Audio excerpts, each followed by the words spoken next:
ఇప్పుడు కురుస్తున్న వర్షాలకు తగు జాగ్రత్తలు ప్రజలందరినీ రిక్వెస్ట్ చేస్తున్నాం.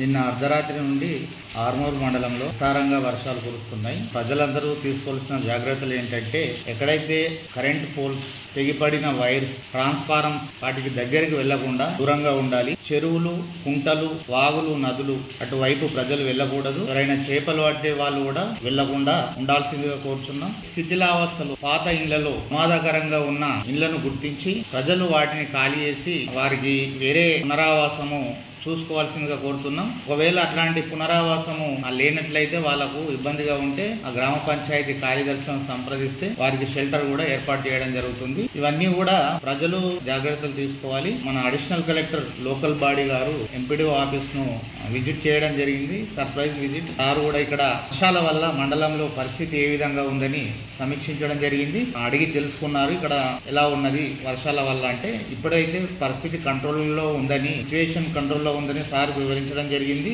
అధికారులందరూ, మండల స్థాయి అధికారులు కావచ్చు, గ్రామ స్థాయిలో పనిచేసే సిబ్బంది అధికారులందరూ కూడా హెడ్ క్వార్టర్ మెయింటైన్ చేయాలి. స్ట్రిక్ట్ గా ప్రభుత్వం గాని, జిల్లా యంత్రాంగం గాని, అడిషనల్ కలెక్టర్ గారు ఇది ఆదేశాలు ఇవ్వడం జరిగింది. దానికి అనుగుణంగానే మండల స్థాయి అధికారులు, అలాగే గ్రామంలో పనిచేసే కార్యదర్శులు, ఇతర సిబ్బంది కూడా గ్రామాలలో అందుబాటులో ఉన్నారు. ప్రజలకు ఏదైనా ఇబ్బందులు ఉంటే ఇక్కడ కంట్రోల్ రూమ్ కూడా ఏర్పాటు చేయడం జరిగింది. ఎంఆర్ఓ ఆఫీస్ లో అండ్ ఎంపీడీఓ ఆఫీస్ లో. ఆ నెంబర్ కూడా మేము ఇస్తాము. అంటే వర్షం ద్వారా ఏమైనా ఇబ్బందులు ఉంటే వాటికి కంట్రోల్ రూమ్ కు ఫోన్ చేసి తెలిపితే వెంటనే చర్యలు ఇక్కడ ఉండే మండల స్థాయి అధికారులు, జిల్లా స్థాయి అధికారులు, గ్రామ స్థాయి అధికారులు స్పందించి చర్యలు తీసుకుంటారని తెలుపుతున్నాం. ఈ విపత్తును అధిగమించడానికి అధికారులతో ప్రజలందరూ, నాయకులు అందరూ కలిసి పనిచేయాల్సిందిగా అందరినీ రిక్వెస్ట్ చేస్తున్నాం.